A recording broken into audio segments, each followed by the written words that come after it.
Pada pertemuan ini kita akan membahas sebuah jimat kebal, yaitu jimat dari kulit kerbau. Namun bukan sembarang kerbau. Kerbau ini diberi julukan kerbau landoh. Nah, apa itu kerbau landoh dan bagaimana mendapatkan serta memanfaatkan jimat kebal dari kulit kerbau landoh tersebut?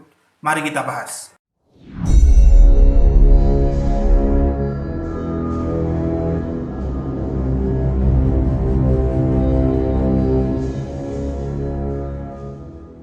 Bismillahirrahmanirrahim. Assalamualaikum warahmatullahi wabarakatuh. Alhamdulillah wa syukurillah wa nikmatillah la haula wa la quwata illa billah. Selamat datang, selamat berjumpa kembali para pemirsa sekalian di channel Spiritual 21 Investigasi Supranatural Tanpa Batas. Diceritakan bahwa di zaman dulu itu ada seseorang yang bernama Saridin. Saridin ini adalah putra dari Ki Ageng Kiringan. Sebenarnya oleh Kanjeng Sunan Kalijaga ya, putra Ki Ageng Kiringan tersebut itu diberi nama Syahridhi. Sedangkan oleh Kanjeng Sunan Muria sendiri itu diberi nama oleh Syahridho. Namun karena lidah orang Jawa yang sulit mengucapkan huruf Arab, maka kemudian lebih populer dengan nama Saridin. Sosok Saridin ini diceritakan mempunyai 3 orang istri. Istri pertama adalah perempuan dari desa. Istri kedua adalah kerabat kerajaan Mataram, sedangkan istri ketiga adalah kerabat kerajaan Cirebon. Nah, di tempat tinggalnya, yaitu di desa istri pertama tersebut, Saridin itu menjalani kehidupan sebagai orang desa.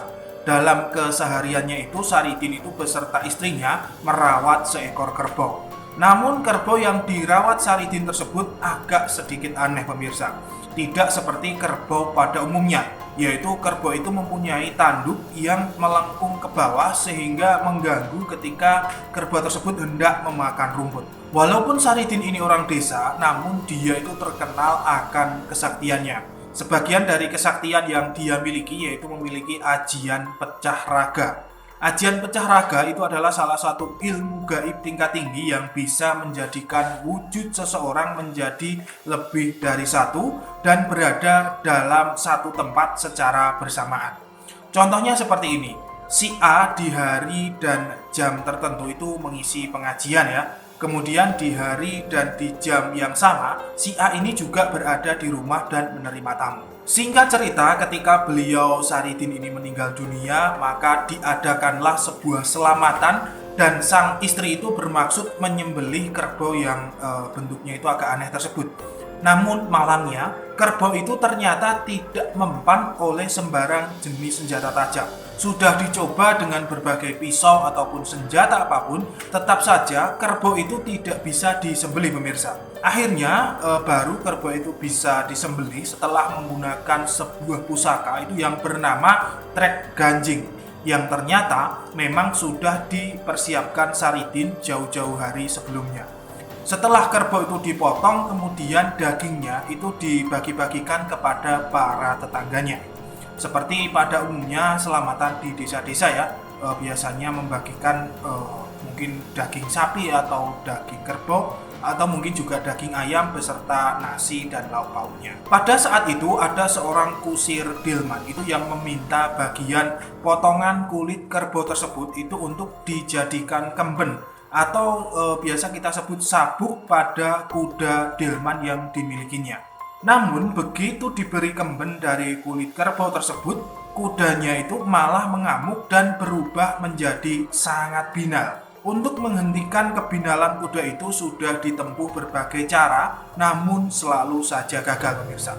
Bahkan tidak segan-segan pemilik kerbau tersebut itu menggunakan senjata tajam, yaitu sebuah kapak. Namun kuda tersebut itu tidak terluka sama sekali ketika diayunkan kapak ke kuda itu. Sampai akhirnya dengan teknik-teknik tertentu ya, kuda tersebut akhirnya bisa dijerat dan kemben yang ada di dalam kuda itu pun diambil. Dan akhirnya kuda pun nurut seperti biasanya.